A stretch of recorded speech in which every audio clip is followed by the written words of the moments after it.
Hello guys, কালকে বাজার থেকে দেখো কি এনেছি ছোটোর জন্য। এটা হচ্ছে লেজার লাইট, এটা দিয়ে খেলবে। আর এটা হচ্ছে পেন্সিল বক্স, এই বক্সে অনেক কিছু আছে। এদিকে আছে ক্যালকুলেটর, এটা দিয়ে হিসাবপত্র করবে।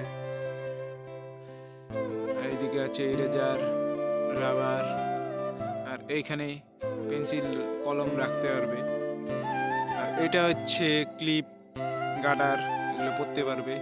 আর এগুলো হচ্ছে ক্লে, এক প্রকার খেলার জিনিস। এটা দিয়ে দেবদেবীর মূর্তি, জীবজন্তু, বিভিন্ন প্রকার জিনিস বানাতে পারবে।